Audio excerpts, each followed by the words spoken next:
Well, good evening and welcome back to the Journey Home program. I'm your host, JonMarc Grodi, here on EWTN. And once again, we have this great privilege on the Journey Home program to share with you a story. Tonight, we're joined by Sister Julia Mary Darrenkamp, FSP. She's a former Evangelical Protestant, and you can check her out on Instagram at srjulia. Sister, thanks so much for joining us on the program tonight to share your story as well as your vocation story. I'm so excited to dig into all that and hear about it. So, yeah, where would you say your spiritual journey begins? Fill us in the background. Well, it started one day on a beach. And I think I must have been about maybe 7 years old. And it was, they had like a boardwalk and, one of those little stores where you can buy things. It looked like a bazaar. Yeah. And my dad took me in and I said, I want that. And he said, "Oh, you can't have that. That's not our religion." And it was a shiny gold crucifix. And I couldn't understand because I really thought that was Jesus on the crucifix, right? But that was kind of like the beginning of my questioning, like, so how is that not our religion? Right. Okay.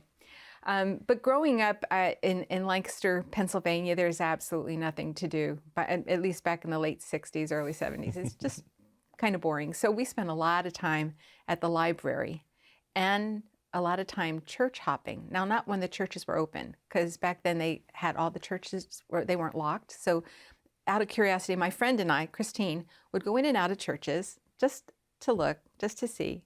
And then we would read all summer long. And what happened was we came across a book called The Song of Bernadette. Oh, yeah. And we're two little Protestant girls, and we have no idea who Bernadette was or this lady that was appearing to her, no clue. But we were fascinated with the story. And we were also really intrigued that it was a girl our own age. We were like 13.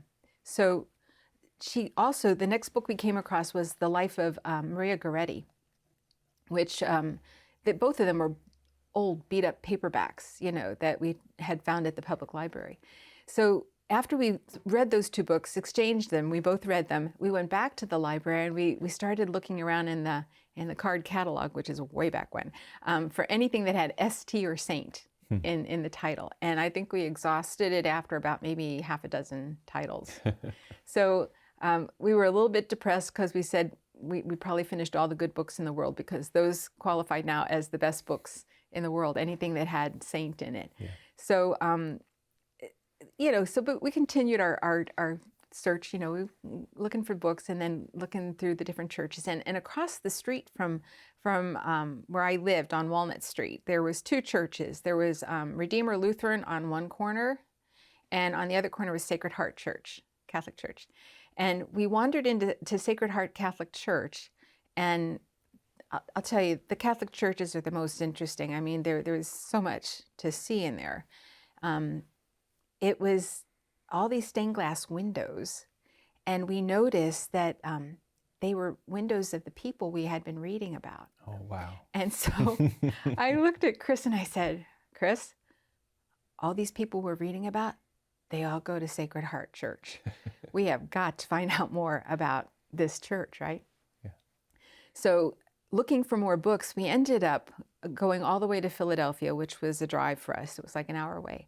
But she had found a tiny, tiny little postage size advertisement for the Daughters of St. Paul bookstore in Philadelphia.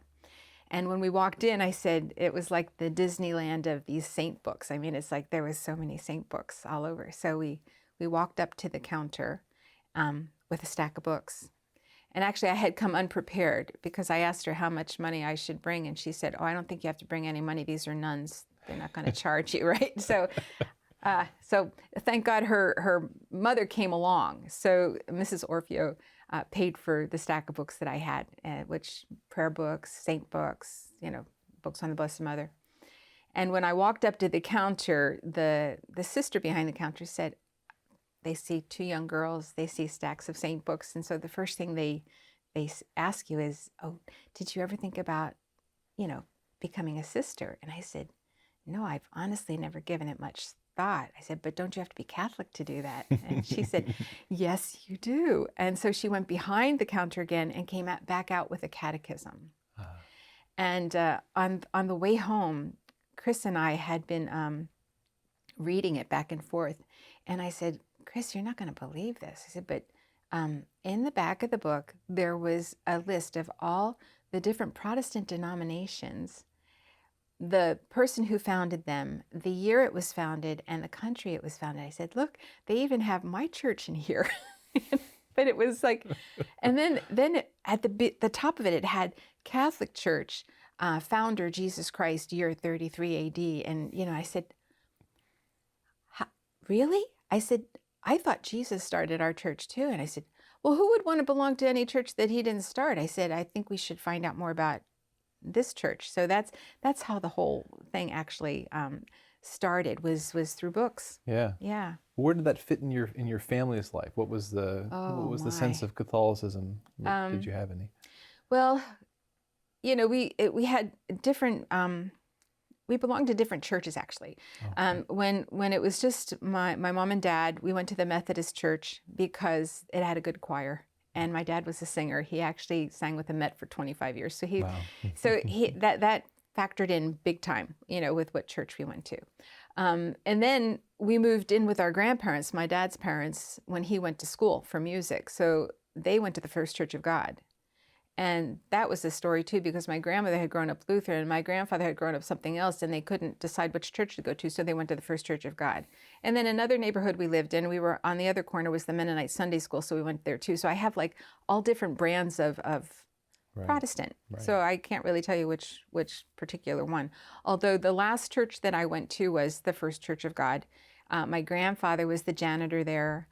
We went like 2-3 times a week. The youth groups were very strong, the Sunday school. I mean, we were really fervent Protestants. So, yeah. So that's where we started. It was a strong Protestant foundation. So when I told them that I wanted to go to the Catholic Mass, they said, well, that's not your religion. I said, but I just want to go. Can I just go? So they let me go. And I went with Christine, and when I came back home, they were all sitting in the dining room, like family council type of thing. And they wanted to know what I thought about it. And I told them, I said, I loved it. I thought it was wonderful. And they said, well, that's the only time you can go, because that's not your religion. And I said, no, but I really want to go back. And, and they insisted.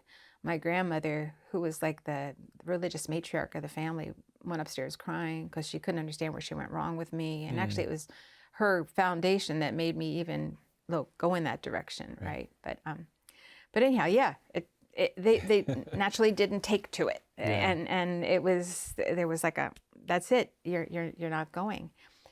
Basically, they told me that I could do what I wanted when I was 18, and I said, but I would be wasting 5 years of my life if, waiting for that to happen. So it was kind of a deadlock, I was,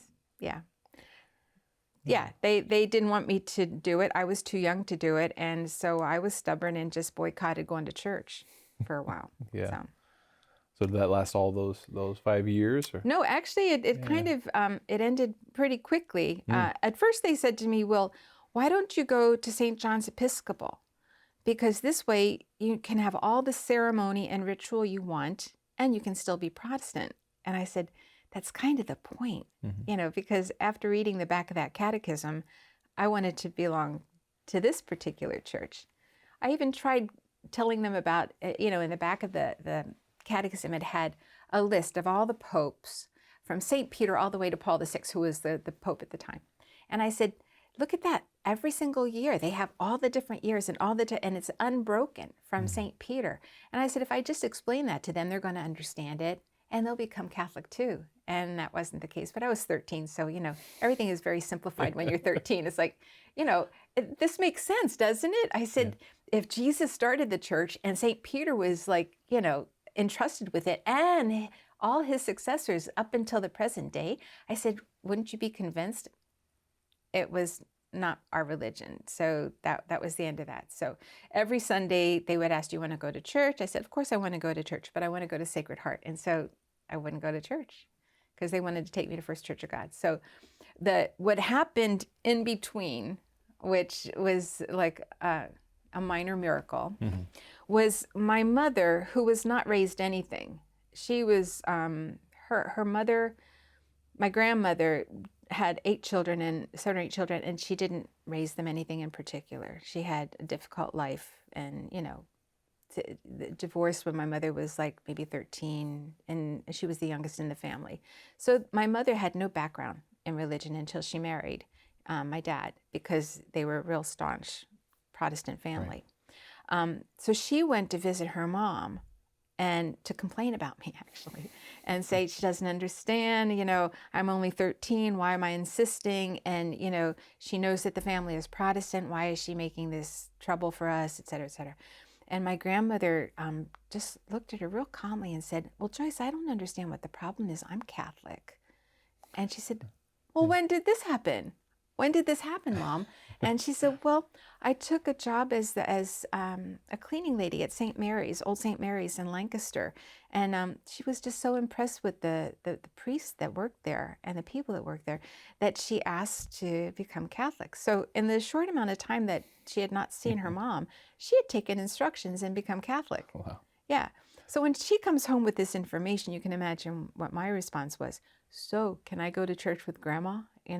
So in the meantime, I was living with our Lutheran Protestant grandparents, but it was my mother, who had not been raised anything, whose mother had become Catholic, and that's pretty much what turned the tide, so to speak.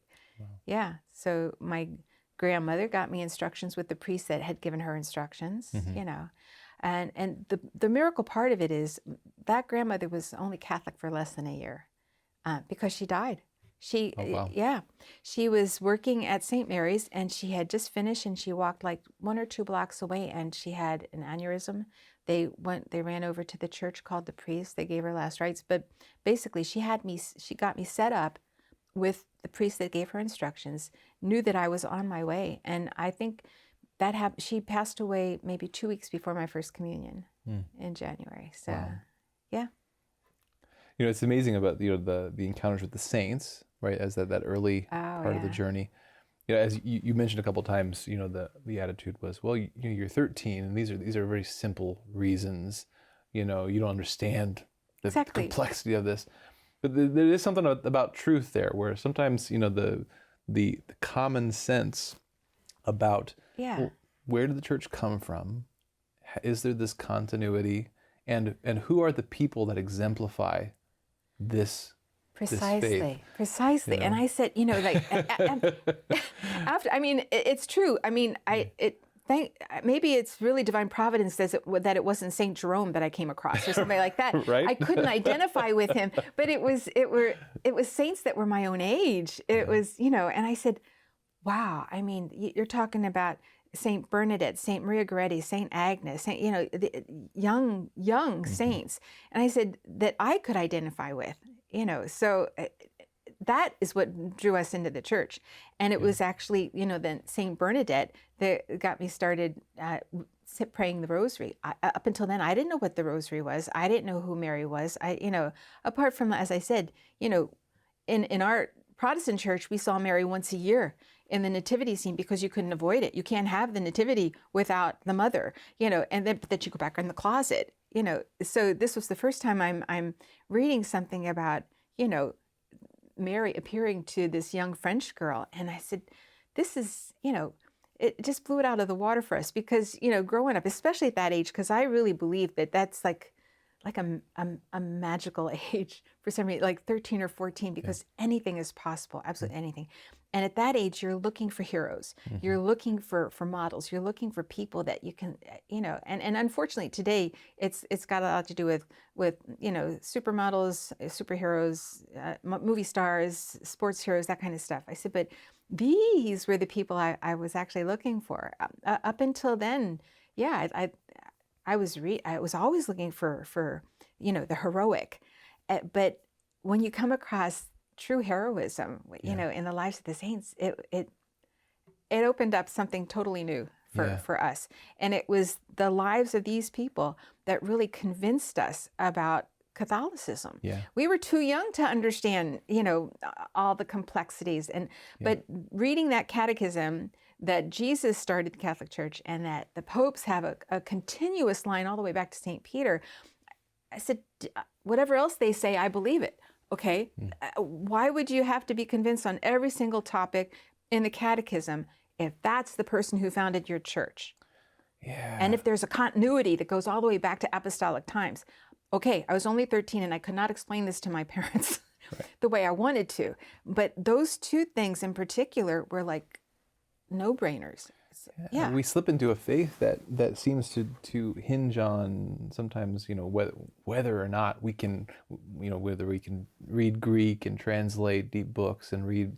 The gospel has to be something that, can be received by everyone. Precisely. I said, and especially for young teenagers at that time, it's like, we wanted that. And so we were reading, lives of even the early Christians and the martyrs, some who were very young. Right. How much theology did St. Agnes know? Really? Come on. She knew basically what I was learning at that point. Yeah. Jesus started this church. Therefore, that's the one I want to belong to.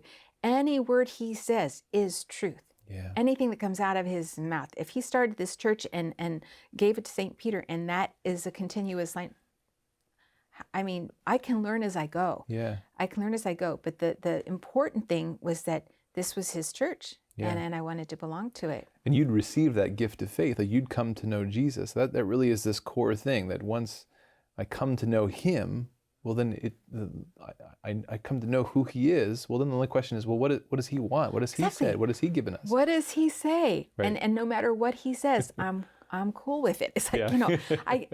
and at 13, I said, I've got a ways to go, and I'm sure I have a lot to learn.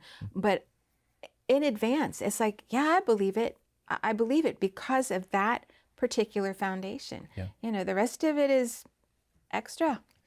We're joined tonight by Sister Julia Mary Darrenkamp, FSP. Sister, another thing that strikes me about your story so far, is that you're encountering these saints, these saints that really spoke to you. But you also mentioned, like the Marian apparitions, right? Mary appearing, this miraculous appearing to Saint Bernadette. And again, to Protestant ears, that's very weird. Like that is weird stuff. But what's interesting, again, but you also mentioned that at that time in our lives, we're sort of blessed with a childlike wisdom to be open of. It's not a question of what would God do. Who am I to say what God would or wouldn't do? The question is, what has he done, right? Because the incarnation's not more weird than right? Exactly. It's like if you believe one thing, then the next thing is not so hard to believe. Right. And even Jesus himself, I think, ran into that incredulity. With the Jews of his time. He didn't fit their idea of what the Messiah should be. They were totally disappointed at the way he manifested being Messiah. But he was God. He could do what he wants. He could say what he wants. And I think the same thing follows with Mary, is that, she's the mother of God. And God himself fixed it that way. I mean, he is the one who wanted it that way. And so who am I to say she can't go all over the world if she wants to? I mean, really. But at that age, it was a new concept for me. Absolutely. I was like, well, this is kind of cool. I mean, I've never heard it before, but it's, why wouldn't she? At that age, I'm thinking to myself, if she can, why not? Right. At that age, you're open to mysteries, to the supernatural, to the impossible. Because at that age, I thought I could be a Russian ballerina. So, I mean, there's certain things that why not at that age? So even with regard to the faith, nothing seemed really impossible. That I would have to know it deeper or learn about it. Absolutely. And I think, when I entered the convent, that was an expansion of the catechism, let me tell you, because we knew very little back in the days. They had like a tiny little pamphlet of the catechism that we memorized. There was no RCIA. This was in the early 70s. Right. So I thought I had known everything that was in that catechism. But then when I entered the convent, we had catechism class. Did we Right. have catechism class? So it's like, and everything at that point, it was like just one new revelation after another. Right. Well, it's that old the old phrase, faith seeking understanding. I think sometimes we get it the other way around. In other words, we already have a conclusion and we're trying to find a faith that fits that, rather than, no, I know Jesus, so I put my faith in Jesus. Now I want to be open to understanding whatever is true. What did he really do? What did he really say? Yeah. What is the church that he gives us? Yeah. But that's, I think that step number one is, this is his church, therefore. Right. Yeah. So it's, a lot of people, I think, go through, and maybe if I was older, I would have had a lot more questions. But at that age, it's, it seemed pretty simple. And it was the saints and the Blessed Mother that were like the hook. Yeah. The other churches did not have them. Even the Anglican church that my parents wanted me to go to, there's your ritual, and you can still be Protestant. I said, I noticed their stained glass windows of saints only go up to a certain century and then stop. But, in the Sacred Heart Church, all these people we're reading about, they have stained glass windows of these people. I mean, so it stopped there, but it continued here. Why? Yeah. So it's like, to me, it seemed like really simple, obvious reasons. And I guess you could really complicate your life by wanting to know all the answers first. But I said, first, I believe it. Now tell me what the truths are. Right. And I'll believe it. That's beautiful. Yeah. So you received instruction and you were received into the church? I did. I received instructions, and then I made my first communion January 1st. And I wanted to make it on Christmas, and the priest said no for some funny reason. So he said, pick another date. So I said, well, it's a good way to start the new year. Let me take January 1st. I had no idea it was also a major feast day of the Blessed Mother. I was happy about it afterwards, but it was January 1st. And I made it by myself because my family naturally, I think my grandfather dropped me off at church. I went in by myself. My girlfriend came with me, Christine. So she had come into the church like maybe a month before that. Wow. Yeah. So, but she kind of had the way open to her, because when she went to her mother and said, I would like to become Catholic, her mother said, well, actually you already are. I just never raised you Catholic. So she was already baptized, but she was never raised Catholic. So she had an easier way. When I said it, it was like I was asking to become Buddhist or something. It was like extreme. And then my grandmother told me all these really wild stories about what Catholics do. And I said, Grandma, I don't think that's right. I have not met anybody that did this or this or this. But she had grown up Lutheran, at the turn of the century practically. So it's like, I said, that's not really true, but I would kind of have to almost catechize my grandparents and parents, because they grew up hearing things about the Catholic Church. And, I think part of the problem with adults is that they're so reinforced in what they believe, growing up Protestant, and they never ask the questions. They never ask questions. And I think at 13, you're asking tons of questions. Right. And when all of a sudden you're presented with this, it's like, why wouldn't you want this? Why wouldn't you? Because, and then I realized afterwards, when explaining it to my family and how you just get blank looks, I said, well, maybe it's a gift. I said, to me, it's the truth. And the truth has a certain ring to it. Yeah. And, but even sharing that with them, they weren't ready for it. They just never questioned it. Right. So. Yeah, it's one of the marks of a particular belief system or way of thinking is sort of its relationship to questions. Some belief systems sort of involve, like, well, we just don't go there. We don't ask about this. We don't really deal with this. And Catholicism has a fundamental openness to we want truth and the whole truth, and it's even open to the point where Catholicism has a respect for great mysteries that we receive in Revelation, that we just receive them, we hold them, we don't try to dismiss them, we keep exploring them and sitting with them, but never trying to dismiss them or oversimplify them, I suppose. Yeah, I mean, but that's even in the gospel too. Right. Where when Jesus says, I have a lot more things to tell you, but you're not ready for it yet, and truthfully, there's a lot of people that aren't ready for it. Yeah. But But like I said, at that age, and there's more saints. I mean, there are so many young saints and in the Catholic Church. And I said, it's just, I don't know. A lot to But I said, and why is it that holiness and sanctity is so like deep rooted in the Catholic Church? Why is it? And I don't know. To me, it's a very convincing argument when you see when you read about the saints. And I've never stopped reading about saints. Yeah. You know. Well, let's take a little break there because you became Catholic, but you weren't a sister yet. So Oh, no. so a lot's happened since then. Yeah, so yeah. we'll come back in a couple minutes and hear more about what happened after you became Catholic, and then connect the journey with the present and your present your vocation story and all that. So. Okay. Again, thanks for joining us. We'll be back in just a couple minutes. So sit tight. We'll be back with Sister Julia Mary Darrenkamp, FSP, former Evangelical Protestant. There was a bunch of stuff in there, but we'll hear the rest of it here in a minute. I want to remind you, if you want to connect with Sister, you can check her out on Instagram at srjulia, That's her handle there. Also, if you want to learn more about FSP, we'll give you the Latin. Daughters of St. Paul, Filia di San Paolo. Right, but the Daughters of St. Paul, a wonderful order of sisters. You can check out Pauline.org for information about the order, or paulinestore.com for the books that we print. For the books, yeah, wonderful ministry there. So again, we'll be back and we'll hear more about all that in just a few minutes. See you then.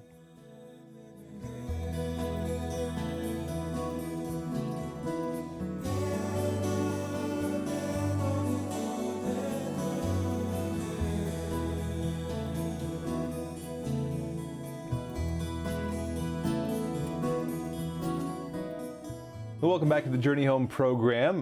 We're entering the second half of our hour tonight talking to Sister Julia Mary Darrenkamp, Sister FSP from the Daughters of St. Paul. She's a former Evangelical Protestant, and really appreciate your story so far, Sister. Again, we were talking beforehand about just the childlike wonder and the questioning, being open to the questions, being open not to what do I think God would do? But no, what did God do? What church did he found? Exactly. What did his mother do? Just being open to the truth there, and where that led you and your childhood friend. Just beautiful stuff. Yeah. I think besides the saints, like I said, I'm still really close friends with Saint Bernadette because she was the first saint I read about, and because she introduced me to Mary and to the Rosary. But I've from that point on, it's always been, she was one of the reasons, the Blessed Mother, why I'm in the church, and because I felt such a great lack in the Protestant church.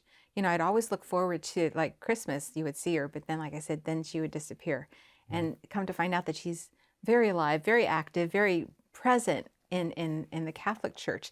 And when Christine and I had gone into the Sacred Heart Church, we noticed that in the Mary Chapel, all the stained glass windows had, Our Lady of Guadalupe, Our Lady of La Salette, Fatima, Lourdes, Mount Carmel, etc.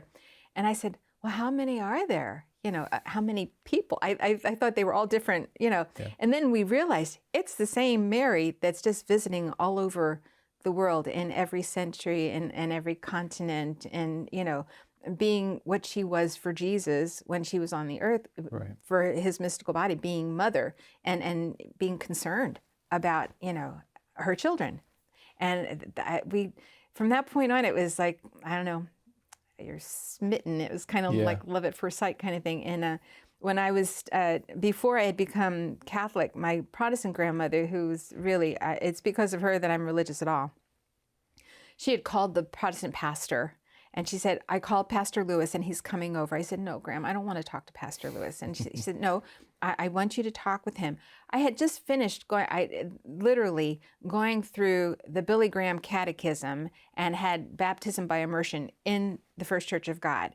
And within the next couple months, I had read Song of Bernadette. That's how it was. Wow. That's how quick. So my grandmother wanted to make sure I wasn't like going crazy. Yeah. So she called Pastor Lewis. He's a nice man, very nice man, whose daughter became Catholic, actually. So, I mean, but anyhow, he was explaining to me that there's not much difference between the Catholic Church and our First Church of God, except for Mary. And it was at that point that it was like a light switch just flipped. I said, that's it. No, I said, if she's not included, that's it. I just can't anymore. Because then once you discover her, it's like, no, I'm not going to put her back in the closet. She is now one of the reasons. So instead of being like an obstacle, I know Mary is an obstacle sometimes, or the last hurdle to get over for a lot of Protestants before they become Catholic. For me, she was like, kind of take you by the hand. Come on, you've got to come the rest of the way. Right. So. Well, you mentioned earlier, thinking of obstacle, you mentioned that Christ himself was an obstacle in much the same way that these other aspects that turn out to be obstacles are, in the sense of that he was not the Messiah that they were looking for. Exactly. Right? He wasn't what they in their humanness, they had reduced God and they reduced the Messiah, and then when he came, they weren't able to accept him. And Mary challenges us in some of those same ways, in the sense of it's not the question of what I think God would do, but how has he created What's this he world? doing? How does he work through? I want to be open to that. And again, she helps to challenge us in some of the same ways that Christ does, but she always points back to him. Exactly. And that's what I found too. And I said, well, I'm a better Christian because I've met her. Right. So why would I want to put her aside then? Yeah. No, it's like if you read the saints, or St. Louis de Montfort in particular, like if this is the way God took to come to us, if Christ took this way to come to us, who are we to say that that's not a good way? Right. Or how we would go back to him? It's like she's there not as an obstacle, but as an intermediary. She's there to make the connection. She wants you to connect with Jesus. She's not the obstacle at all. Yeah, she reminds us of a very hopeful thing, which is, the reason that we celebrate and we meditate on her assumption into heaven and her coronation is because she's the example of what Christ wants for us, right? He wants to transform and glorify us. But she also reminds us of this terrifying reality that God has chosen to put each other's salvation in each other's hands, right? Like our prayers actually mean something to somebody else's life, which means if I don't pray for someone, right, I'm letting them down, right? He does make us interdependent on each other. Like he chooses to work through, which is an awesome but terrifying responsibility that we have as Christians. Yeah. Another thing that as Protestants, they would say, well, we don't believe in the saints. We don't believe in the Blessed Mother, their intercession. I said, why would you not? I said, even St. Paul says it and I, because I was a good little Protestant, I knew my Bible. And I said, he says to pray for the saints in Jerusalem. I said, and what? Because you died, that connection is lost. You can no longer pray for each other. You can no longer intercede. I said, no, if anything, it becomes stronger. Right. And I said, the Catholics have it right. Once you get to the other side, you're even busier, really. So, right. But I mean, again, as a 13 or 14-year-old, a lot of that just was common sense. It didn't go against my reason. It made it all the connections seemed to be working. Right. Yeah. So you became Catholic. What happened after that? What was the finally, I mean, when I finally was able to go to Mass with my grandmother, and I got the okay, reluctantly, from my parents and my grandparents that I lived with to go ahead with it, because how could they say no? I can't go if my grandmother's going. So that was really a stroke of, good fortune there, divine providence, I should say. Yes. And so I was on my way, but right before that, when I had asked to become Catholic, my dad said to me, no, because knowing you, that won't be enough. And if you become Catholic, the next thing I know, you'll want to tell me that you want to become a nun. And I didn't want to really tell him that I had already had that thought, because I had met the sisters in Philadelphia and read the catechism, and they were writing to me. And I said, I mean, it seemed like a logical next step, right? But I didn't want to tell him that. But he had it right. It's like sometimes it's not enough. Sometimes you want all of it. And I think that was a lot of the books that I was reading, a lot of the stories of the saints, that's what they did. And I said, why should I not? So that was both my girlfriend and I went to visit the sisters in Philadelphia. Then we went up to Boston, and it was a good fit. And I think we had written, there was a book at the time called Convent Life. Yeah. I mean, this is an old image, paperback, Doubleday image. And it had in the back, it had stories of girls who had become nuns. And then in the back, it had all of these addresses that you could write to convents. So we wrote to all of them. Like, you know how you write to colleges at once upon a time? We would write and ask information on all these different orders. In the meantime, the two orders that we had narrowed it down to, from myself anyhow, was the Daughters of St. Paul, because that's where we found all the books, and the Poor Clares, because I had read a book by Mother Mary Frances, A Right to be Mary. So, and I had also seen at that time, they came out with the movie Brother, Sun, Sister, Moon. And, you know, at that romantic age, it's like, oh, I want to be St. Clare. And actually, I had gone with another girlfriend named Christine, and we came, who was Protestant. We came out of the movie theater, and I was just so inspired. And I said, don't you just feel like going home and giving away everything you have and becoming like St. Clare? And her voice literally went up 2 octaves, and she said, no. And I said, really? Because, I was so inspired with the saints. I said, yeah, they did this, so why can't we do this, right? But as, God has his ways too. I was never able to go to New Mexico to visit the Poor Clares. But every time, for some reason, every time I asked to go to Boston to visit the sisters, my parents said yes. So I went to visit the sisters, and, they talked about evangelization and evangelizing through the media, with books, with records at the time, with cassette, anything that their founder said, our founder, said that, no matter what the media gives you, because when we were founded back in 1915, it was just the printing press. That's it, just the printing press. But he didn't pass away till 1971. So he saw all the new media that was coming up, and he told us, no matter what technology provides, you use it to spread the gospel. You use it. And to me afterwards, I said, well, even this makes perfect sense to me. I said, I was converted through reading books. I was converted through the books that I got at the sisters' bookstore, on the saints, on the Blessed Mother. I said, so if God was calling me to religious life, to me it was perfect fit that I would enter a congregation that had that as their primary mission, to spread the gospel, to spread, the truths of the church through media.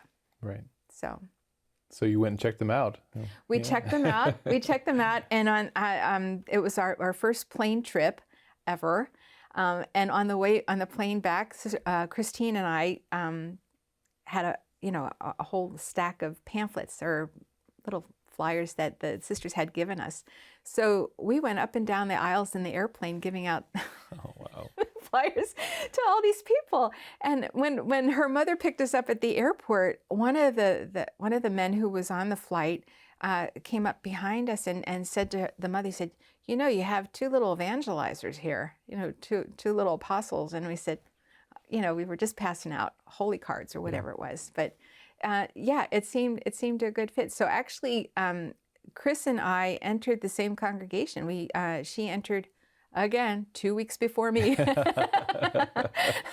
and I entered right after, so that was in 1974. So it's been, it'll be 49 years this year that I've been in the convent. So. And what's that process like? Was there a time period of discernment, or how does that work in that? Well, we had met the sisters when we were 13. Right. So I didn't enter until I was 17. And back then they had, you couldn't do anything until you were Catholic for 3 years. So basically I waited for the 3 years and then, and then entered. But oh, beautiful. Yeah. Well, then, wonderful. Talk about your work then, since you've been coming. What are some of the? The work that, as I said, the work that we do is evangelization. Yeah. So I would say for at least the past 45 years, I've been working in direct evangelization, either visiting families, visiting homes and businesses, working in the book center. Talking with people, sharing, and it never seemed like a hard thing to do, to share what I liked, what I fell in love with. So so that too was a really good fit. And as you can see, you asked me the right questions, and I have a hard time stopping. But and especially if it's talking about the Blessed Mother, the saints, the beautiful things about about our faith, it comes very natural to want to share that. Yeah. So that's basically what I've been doing.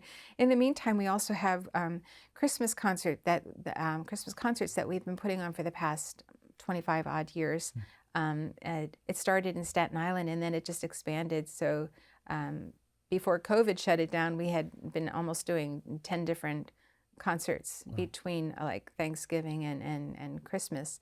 And that too was a way to evangelize, but through music. Right. So you're not limited to just the printed word. And as I said, even on Instagram, I found it just as a place to put my favorite quotes, my favorite books, my favorite art, and usually it has to do about the saints or the Blessed Mother, or I've noticed that some of the more popular posts seem to revolve around religious life. People are interested. What do you do in the convent? What and why do you do it? And they post about the Eucharist or about the devotion to the Blessed Mother or the different saints of the day. There's like a real hunger for it, and especially on social media. There's not a whole lot of it. So we use what we can and what we're inclined to. I tend to be more visual, and I like to share, some of the books that I've read. Like I said, sharing has been one of my things. It's like, and this is just another way to do it. So I can do it one-on-one. If you come into our book center in Alexandria, most likely I'll tell you about my favorite books. But but we'll do it in any venue. It's not limited to just one. Right. Yeah.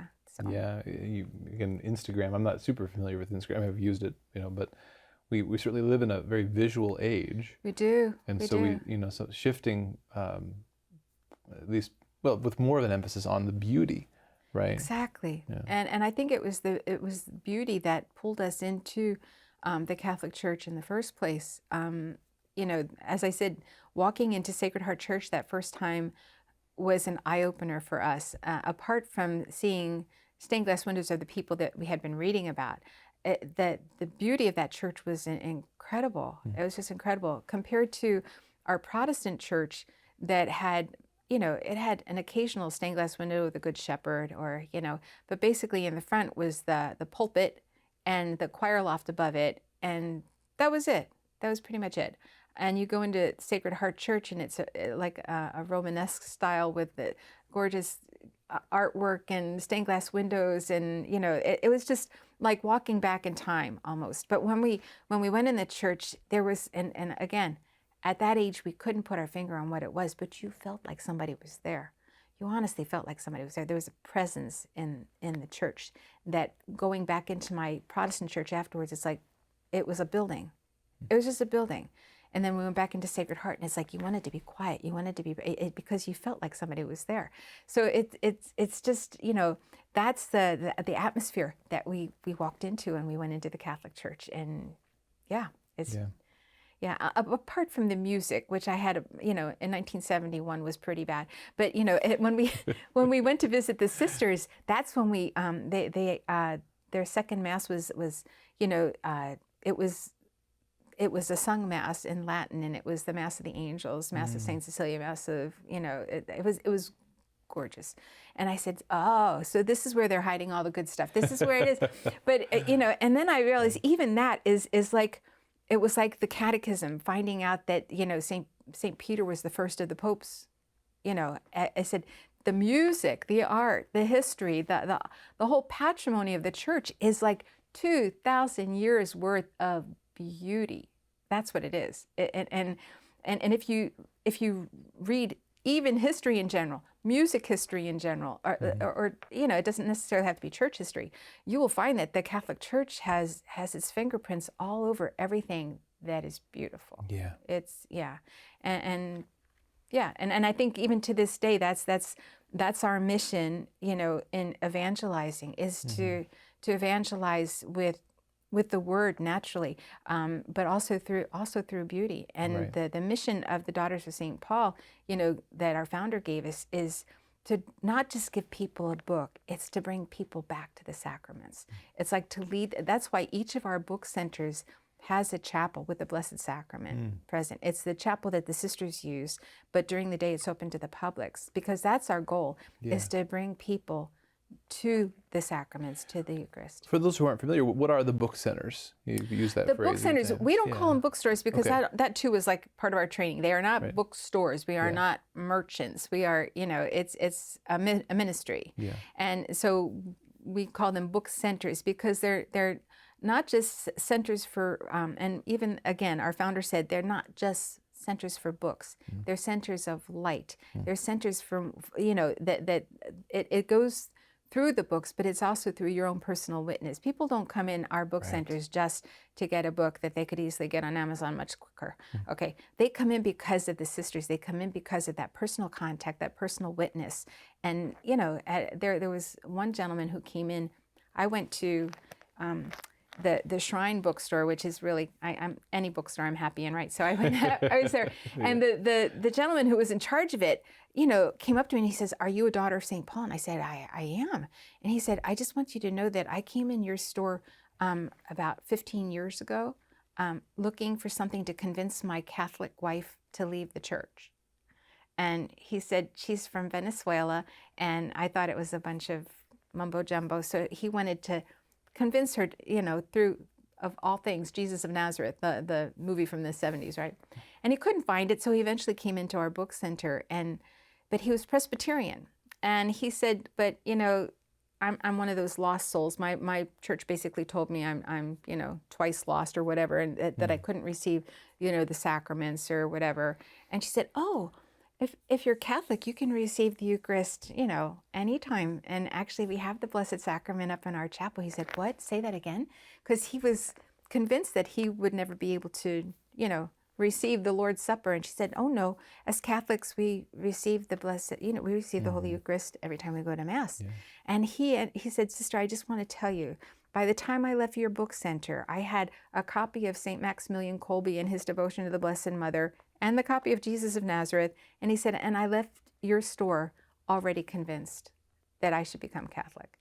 So, and then he was working at the Shrine bookstore. I said, "You never know, because a lot of times in our ministry, you say the good words, you encourage people, they leave with a book. You don't always hear the complete story, like what is God doing through that book?" Right. And I said, if anybody is hesitant or has their reservation about what good a book can do, I said, I am a prime example. I said, if I hadn't read that particular book, The Song of Bernadette, if it hadn't started me on my journey, I said, really?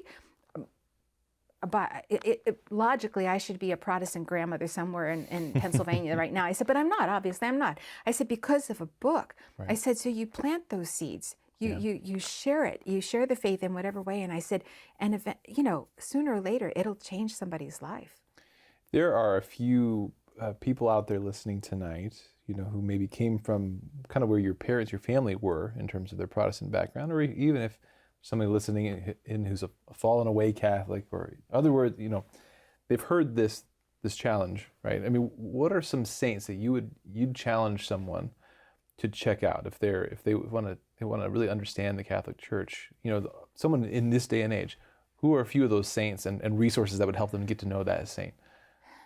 Well, I mean, there's like I said, I thought I had finished all the good books in the world, and truth be told, you'll never finish.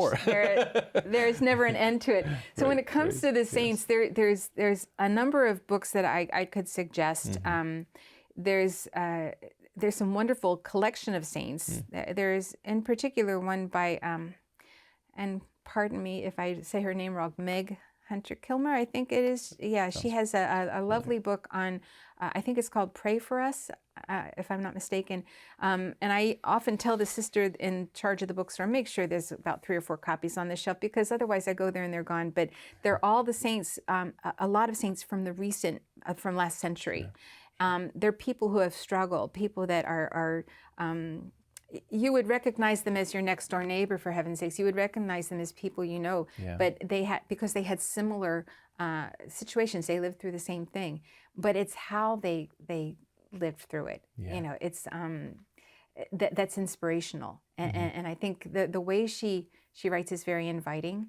And there's also another book called In Cielo, which is the Latin for on earth as it is in heaven. It's taken from the Our Father. And it's a saint. It's like a daily devotional on the saints. So it's written by our sisters. And it's a short biographical sketch of a saint with a reflection and a prayer.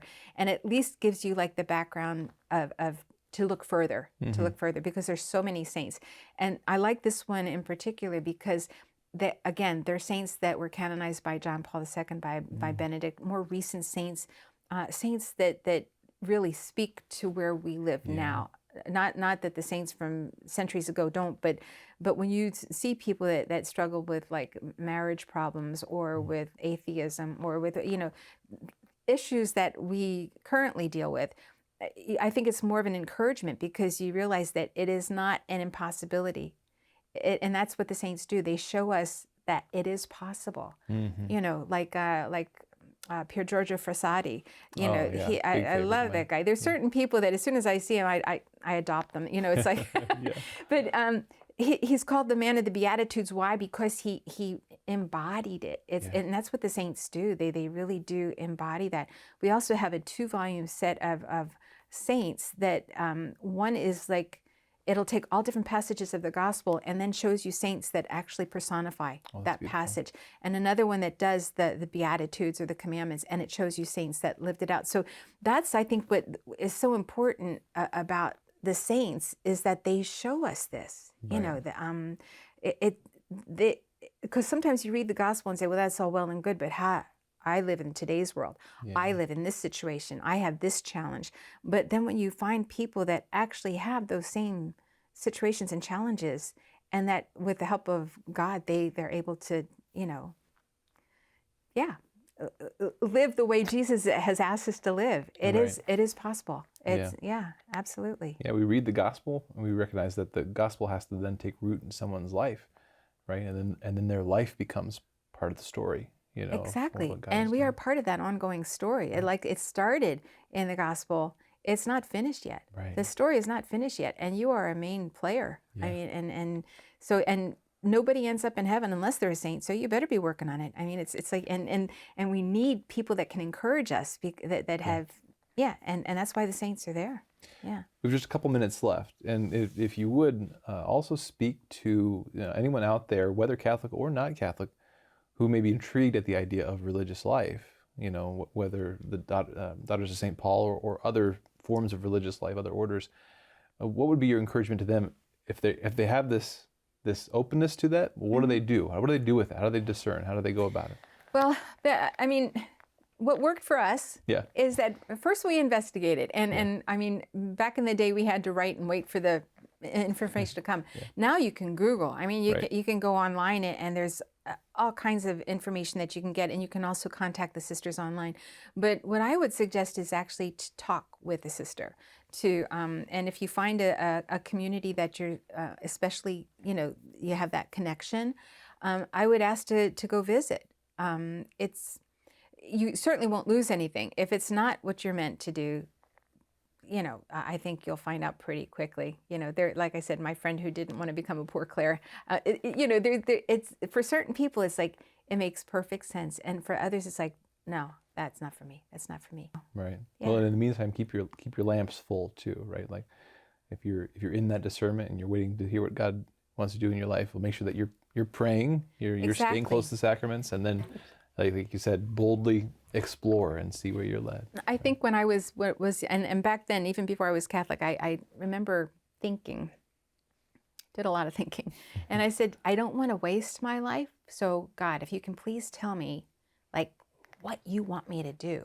And I think that's why I found out so quickly. And then when I met the sisters, they said, now, if you're thinking about religious life, pray 3 Hail Marys every day and ask the Blessed Mother to like ease your way that, enlighten you and open up doors and open up,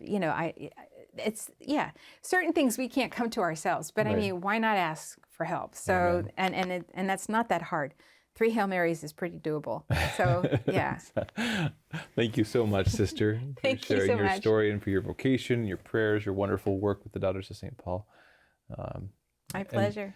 And thank you for joining us for this episode of the Journey Home program. I pray that Sister Julia's stories and inspiration to you. Again, you can find out more about the order, the Daughters of St. Paul, at Pauline.org. You can go to paulinestore.com for the bookstore or the book ministry there. You can connect with Sister Julia at Sister Julia, SR Julia on Instagram. And again, if you check out chnetwork.org, you can find more stories like Sister Julia's from all different backgrounds, wherever you happen to be coming from. And if you have a story to tell, we'd love to hear it. So check it out at chnetwork.org. Send us your story. Connect with a network of other converts there. In the meantime, we'll be back next week here on the Journey Home program to share another story with you. God be with you. See you then.